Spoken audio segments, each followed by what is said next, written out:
Hello and welcome. I'm extra excited to be sharing this Reflect, Celebrate, and Plan with you because this is the first video in my new home. I just cut my hair and I feel like it's just the beginning of kind of this next chapter. And at least for me, whenever I'm kind of going through this transition and change, spending some time to just sit down and think about what's going on is really helpful. And it can be hard to actually take time to do it. For me, it's July 1st, so I have a lot of reflection around the first half of the year and setting intentions for the second half of the year, but this framework is going to be helpful no matter what time of the year it is, no matter where you are in your journey, in your growth. This is a really great starting point. So without further ado, let's dive in to our reflection. Welcome to Annette Smiles. My name is Annette. If you're new here, please feel free to grab a pen, grab a notebook, grab something to drink, and get cozy. And we are going to get started with one of my favorite frameworks. The last video that I shared, I outlined the 4 areas of life that can be used as a reflection. The 4 areas are love, work, play, and health. This is just an easy way for us to break down all of the things in our life that we want to reflect on. So for the first part of the reflection, I will invite you to, in your notebook on a piece of paper, write out these 4 categories. And for each one, I want you to take a look at the first half of the year and just brain dump all the things that you did in that category. So when it comes to love, immediately we might think of dates or a partner, but love can also be your friends. It can also be your family, people you spend time with. It could be self-love.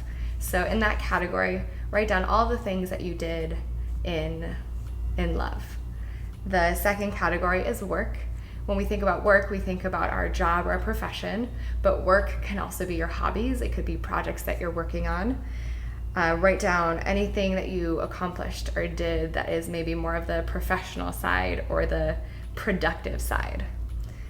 The third category is going to be health.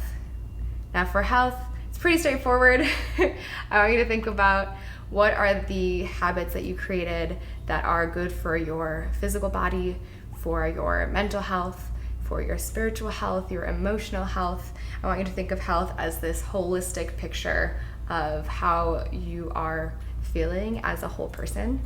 The last category that we sometimes forget about is play. I want you to think about what are the things you did that really got to that inner child and got you having fun and enjoying life. It could be activities with friends. Think about all those little moments that really brought play into your life. Once you are done with this brain dump, the second part of the reflection is how do we measure the change that you experienced from the beginning of the year till now? I'm going to use some examples. A really easy one for the new year is a lot of people talk about our health goals. We want to get fit, we want to lose weight, we want to feel stronger. If you just said, I want to be healthier, the chances of getting lost in what to do are pretty high. Versus if we have a measurement of, I'm personally not a fan of making weight the number one goal because there's so much that goes into that. But if we maybe had the goal of how long it takes to run a mile, or how many times a week we go to the gym. Those are things that we can measure and keep track of if we are making progress towards our goal. So maybe in love category, you had a goal of going on a date, or maybe you had a goal of spending more time with family. More isn't very measurable, so maybe it's once a week with family, or calling someone every day or every week. So now that we have kind of the outline of the reflection portion, I want you to take at least 5 minutes to do this reflection. Things that I find helpful is going through my calendar to see what activities maybe happened, going through my photos or social media. Sometimes I even go through my text messages to see who I was talking to or what plans are being made, because I think sometimes I even forget how much has happened, especially in 6 months. It goes by really fast, but so much can happen in that time that we forget about. So in those 5 minutes, you can pause this video. I want you to brain dump as much as you can for the 4 categories. And then for each category, determine one thing that you could measure your progress for that category.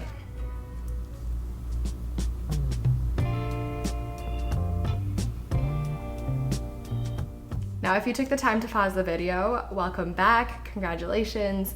I'm glad that you took this time for yourself, because I think oftentimes you watch a video, we get excited, but we don't actually do any of it. And if you think you're gonna come back to it, you won't.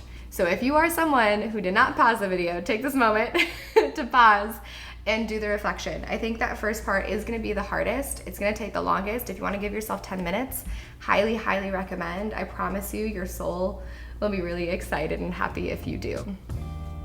The second part of our practice today is the celebration. This is a part I think a lot of us forget, especially when we are growth minded and we want to see progress. We forget to pause and celebrate how much we've accomplished. Now, when we think about celebration, I want us to think about moments that we're proud of, accomplishments, gratitude, highlights. And for celebration, you can take a moment and pause the video and do it now. Great option. If you want a challenge, I invite you to take a moment and send a text to someone that you want to share celebrations with. Call them on the phone, make time to hang out together and just share what are the things that you're celebrating, and take time to celebrate with each other. I think there is a lot of power when we celebrate with other people and when we share also the things that we're proud of for ourselves. It's kind of hard to talk about the things that we're proud of. It's easier to say I'm working on and I'm working towards, but I want you to be proud of yourself and take the time to celebrate what you've done. Now, once you take your time to celebrate, congratulations. I want to celebrate you too for everything you've done in the first half of the year and for being here and taking the time to be intentional. Lastly, we're going to go into the planning portion. Now, this is, on one hand, the most important part of the reflection, I think. And on the other hand, in this practice, it's kind of the simplest. It's the most important because we can dream and we can outline, but if we don't have a plan and we don't have a direction of how we're gonna get somewhere, it's too often too easy not to get things done. The plan gives us momentum, it gives us direction, if we have a solid mechanism for how to make that plan happen. But for today's reflection, we're gonna keep it easy. The only thing I want you to take into consideration is what is that one thing that you wanna work on from here to the end of the year. And I say one thing because there are maybe 10 million things that you wanna get done, and when you try to get those 10 million things done at the same time, nothing happens.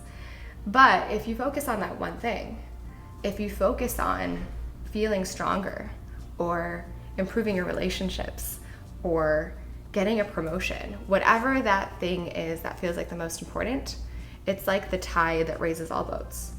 Putting energy and effort into one thing helps all those other million things. When you think about that one thing, I want you to look back to your reflection and see how are you going to measure it.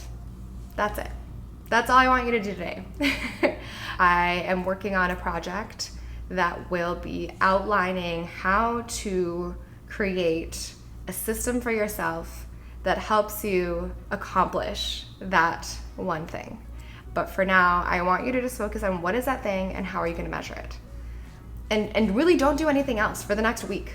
Do nothing. And then come back to it and see, okay, how am I going to make this happen? That's where the planning comes in. That's where the organization comes in. I will have more to come on that, but I believe strongly that even just starting with identifying that one thing, writing it somewhere you can see it, put it on a sticky note, tell a friend, just take some time on deciding what that one thing is, and that will be the start of a beautiful, powerful, and intentional second half of the year. I want to thank you for taking the time to reflect and spend time on yourself and for trusting me with this part of your process. I'd love to hear any aha moments or questions that came up as you did this reflection. As I kind of step into my own new chapter, I'm excited to share some new projects and share some new opportunities that are coming up and hope that they can be in collaboration with some new people. So I am looking forward to what's next, and I hope you are too. Don't forget to love who you are in the process right now and the person that you are growing into.